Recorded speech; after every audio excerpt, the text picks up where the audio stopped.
Hi, my name is Susan. This video is about how I survive in the Helm. This advice I've taken from my kingdom husband. My husband has been in the network and Helm for 15 years. Due to being a celebrity, this is the method of control they use. And felt so low at one point he wanted them to finish him off and kill him, but they just administered pain and lots of it. So he learned how to play devil's advocate and take realms for things that were worth taking realms for. You have to budget them for lifting your head up and greet and talk to people, and then you have to low set your eyes the rest of the day to avoid punishment, which is like literally like halfway. You can look at people. First of all, as I've said before, it's a fear-based network.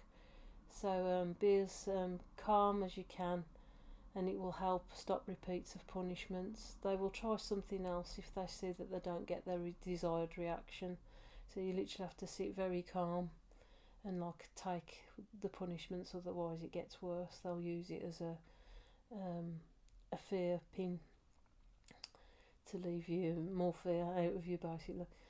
The major one is I've had to learn how to silence my mind, as it thrives on fear and your reactions to even your own thoughts, knowing that they are there. The more you hold your head up, the more round you get, which consists of head buzzing to the point of pain.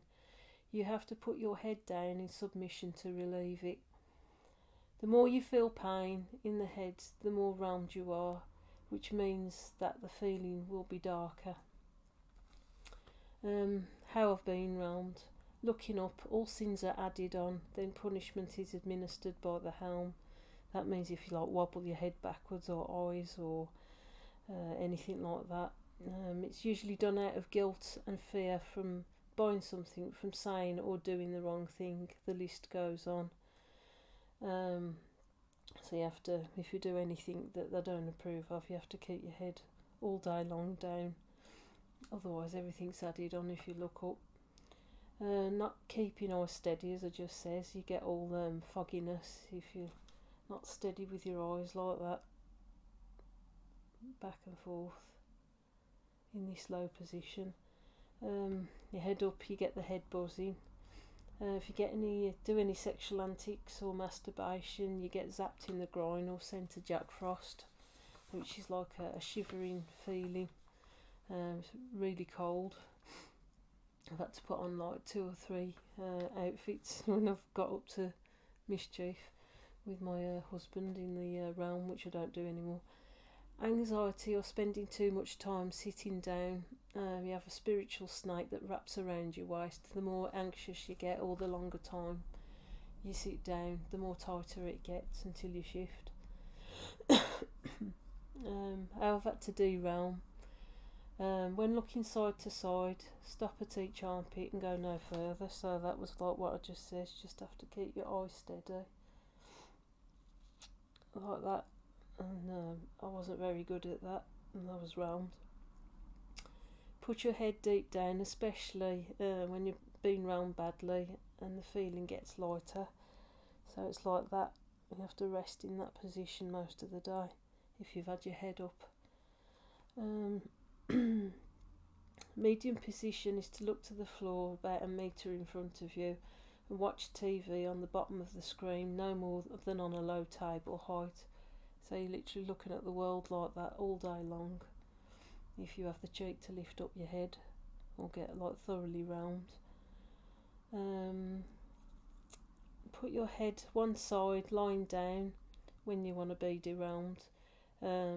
Must be awake doing this, it don't count if you're asleep like that, and just rest like that for most of the afternoon. Or lying down, deep set downwards. I've actually lied like that as well, looking at the floor.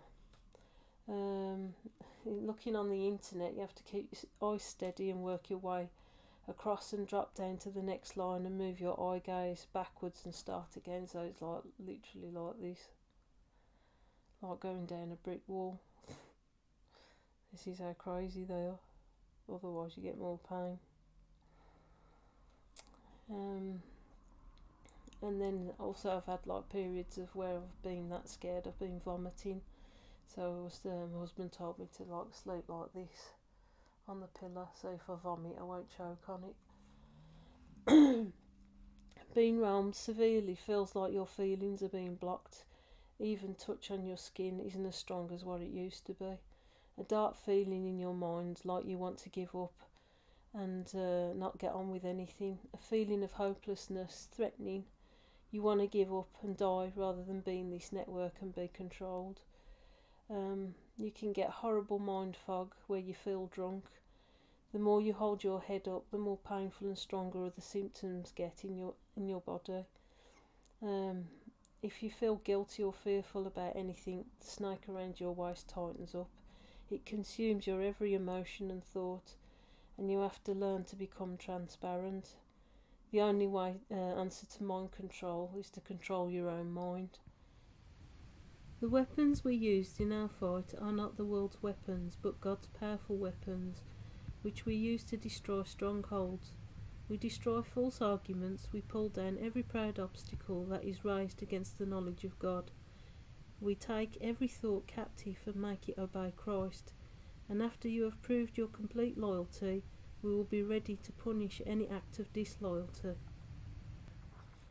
This part of the next advice is coming from a Christian faith point of view. My husband, who is a Christian, who has also been obviously trapped in the network for 15 years, as I said earlier, is helping to guide me out, due to his experience. And I'll read the scriptures, not a spirit of fear, so insert here, which comprises of the advice that he uses for me. Hard focus on the real world in front. The world in front is your sanity and sanctuary. Not trying to work things out in your mind of whatever's coming next. Try not to frighten yourself. To keep calm even when being punished and endure. Head down when it hurts. When it hurts less, head up and hard forward focus. Don't look back. As I say, like this thing tries to train you to reverse your eyes. To take commands and stuff. Looking to Christ and resting in Him even though the path is stormy. Concentrate on things that lift you up, your hobbies or anything. Running out with the kids to try and get out your own head and be in real life. Do not engage with the madness that's happening in your mind and body. The more you worry, the worse you feel. To hard focus on tasks and keep busy. To try and be yourself and do anything you want but expect to be round. Don't look back and ignore it exists. Stay busy in your calling, which is writing songs, spreading the word, uploading on this channel. The more you let go, the more joyful, the more upbeat and more focused on others. The more you get lost in a project and the less you focus on them and more distant they will become. Whenever you can, let go. Calm down, God will take care of it. The more you stand up in the realm and take it, the weaker it gets. But that takes a lot of endurance. Rest your mind in God. I'm still struggling with fear, but the more quiet in my mind and less anxious I am, the least pain I get. But with this thing, I've been traumatised so badly that when it goes quiet, I start getting anxious about the anticipation of the next painful episode coming in, which makes me panic. I just have to work through it and keep my eyes on God, which isn't easy being between two worlds. Having to fight my own fears and trying to get on with tasks can be challenging, but making the effort to keep busy helps. At the end of the day, I achieve something, even if I fail to struggle with myself. I'm going to leave you with Psalms 91, which is about our enemies and the way He'll take care of them. He who dwells in the shelter of the Most High will rest in the shadow of the Almighty. I will say of the Lord, He is my refuge and my fortress, my God, in whom I trust. Surely He will save you from the fowler's snare and from the deadly pestilence.